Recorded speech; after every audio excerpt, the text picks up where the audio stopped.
నమస్తే అండి.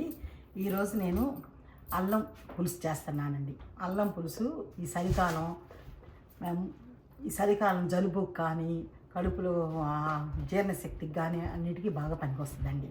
నేను చెప్పాను కదండి మా అమ్మాయి యూఎస్లో ఉంటుందని. నేను ఇప్పుడు అక్కడ కూర్చున్నానండి.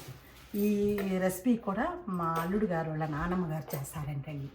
అది చూసి ఇప్పుడు నేను చేస్తున్నానండి. దానికి కావలసిన దినుసులు దినుసులండి. అల్లం ఒక 50 గ్రాముల అల్లం, ఒక 5-6 పచ్చిమిర్చి, ఎందుకంటే నేను కారం వేయట్లేదండి, పచ్చిమిర్చి వేస్తున్నాను.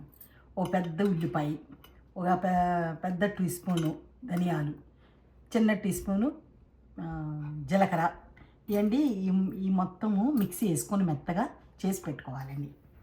తర్వాత దానికి కావాల్సింది పులుసుకు కావాల్సిన చింతపండు, బెల్లం, తాలింపు గింజలు, ఎండుమిర్చి, పచ్చెనపప్పు, కరివేపాకండి. అల్లం బాగా కొంచెం ఎక్కువ తీసుకొని సన్న సన్న ముక్కలు కోసి పెట్టుకోవాలండి. మిక్సీ వేయాలి కదా, నలగాలంటే ఇట్లా సన్న సన్న ముక్కలు కోసి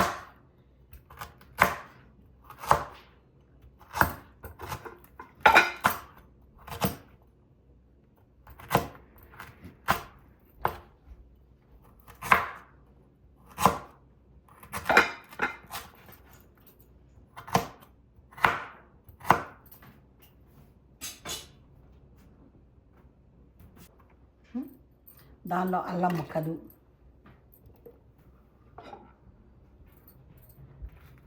ధనియాలు,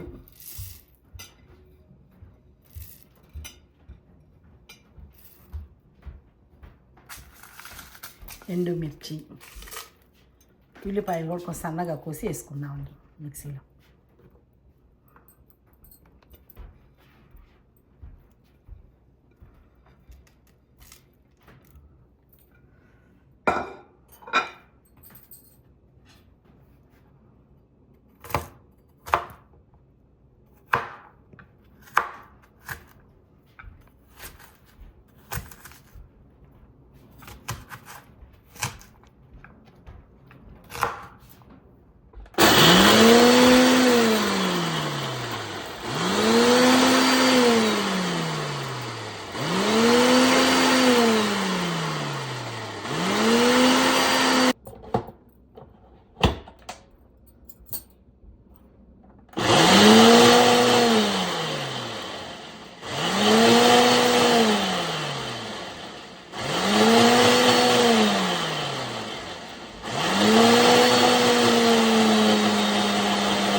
మెదిపోయింది కదా,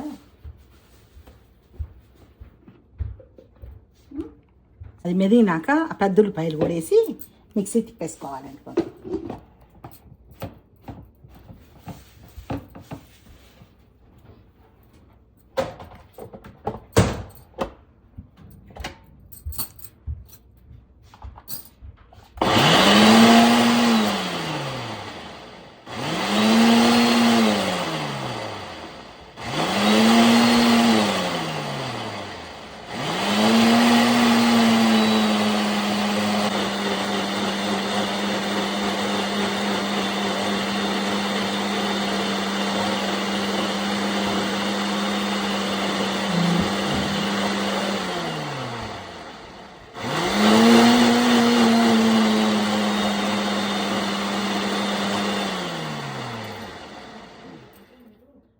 బాగా మెత్తగా మెదిగిపోయిందిగా తీసేసుకొని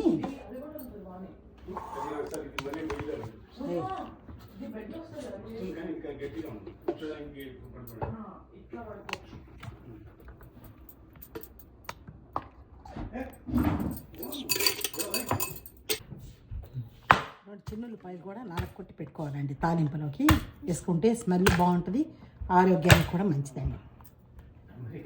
ముందు పొయ్యి వెలిగించుకొని ఇది పెట్టుకున్నాం కళాయి.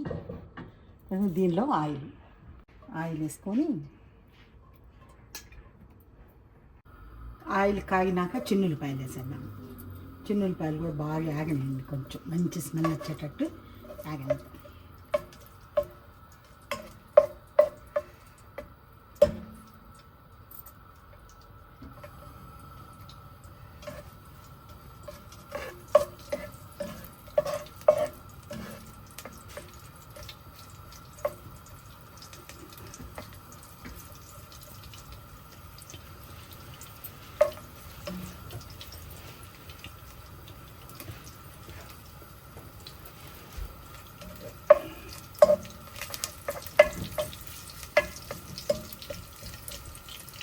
అట్లా కొంచెం బాగా ఎర్రగా ఆగినాక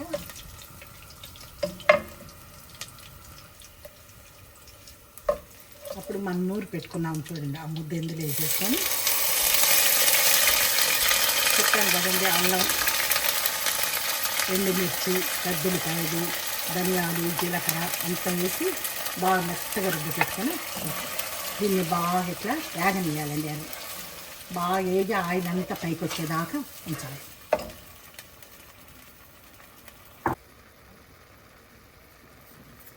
అల్లము బాగా వేగాలండి, వేగితేనే ఆ రుచి వస్తుందండి.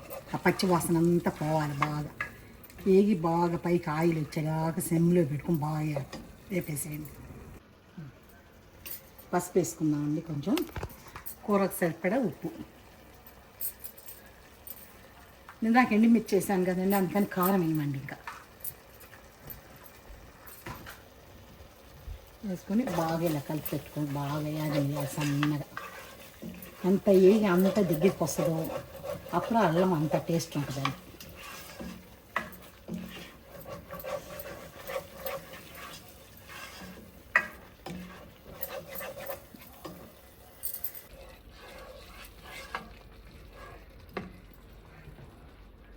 ఇలా బాగా వేగి చూడండి, తిప్పి గంటితో పాటు తిరుగుతుంది.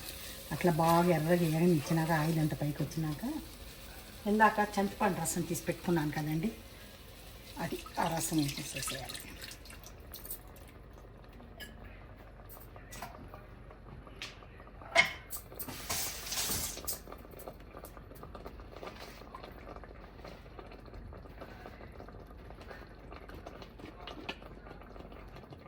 మిక్సీ కలిగి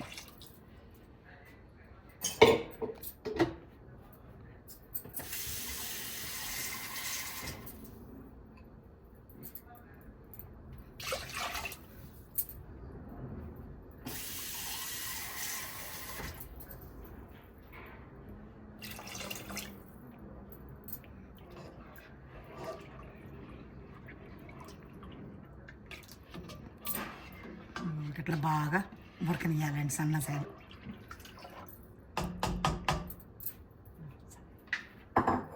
కొత్తిమీర కూడా తీసుకొని బాగా సన్నగా తరిగి పులుసు అంతా దించబోయే ముందు కొత్తిమీర వేసేసుకోవాలండి.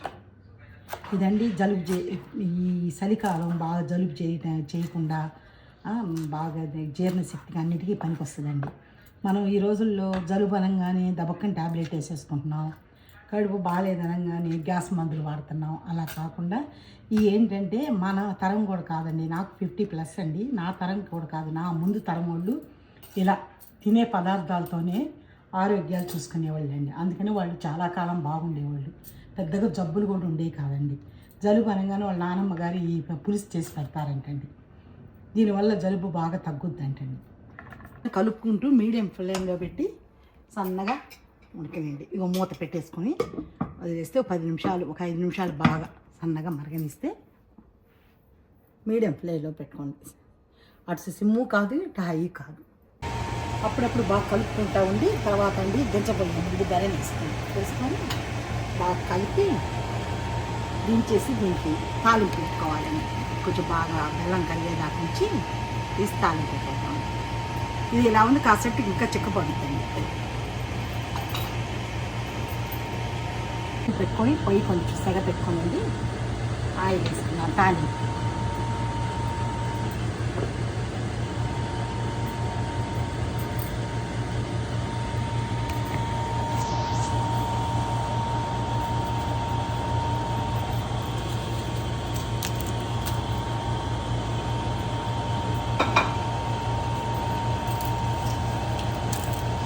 శనగపాయలు వేసుకొని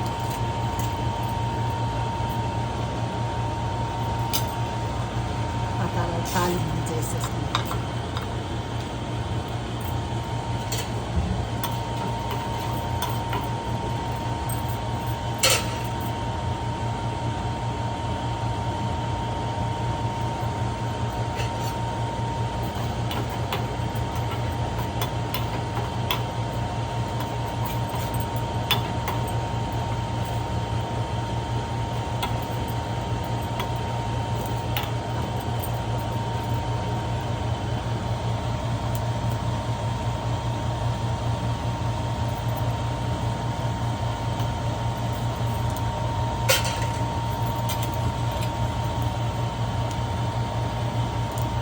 తాలింపు గింజలు చిక్కపట్టన్నాక పచ్చెనపప్పు వేసేసుకుంటాం.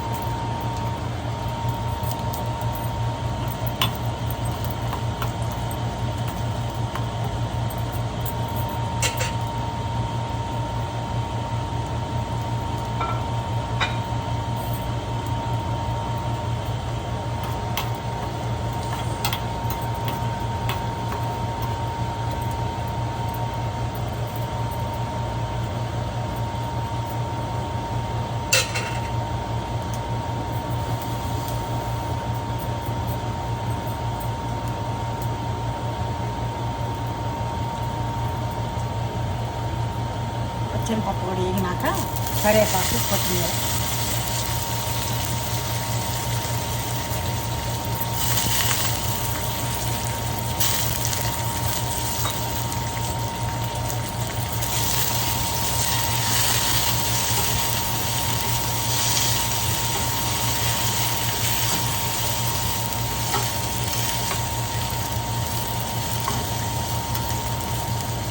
తర్వాత స్టవ్ ఆపేస్తాము.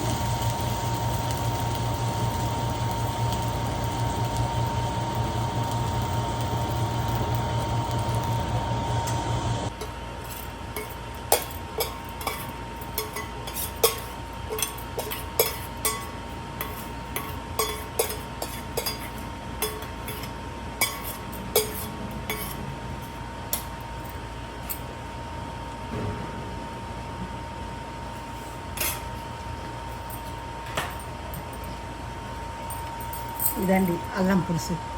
చూశారు కదా, ఇది జలుబులకు కానీ జీర్ణశక్తికి కానీ అన్నిటికీ బాగుంటుందండి. ఇది పెద్దవాళ్ళు వెనకటి రోజుల మందులు లేకుండా ఇలాంటి వాటితోనే జలుబులు అవన్నీ తగ్గించుకునేవాళ్ళండి. దీన్నే అల్లం పులుసు అంటారండి. మా ఛానల్ అండి నానమ్మ చేతి రుచులు. లైక్ చేయండి, షేర్ చేయండి, సబ్స్క్రైబ్ చేసుకోండి. Thank you.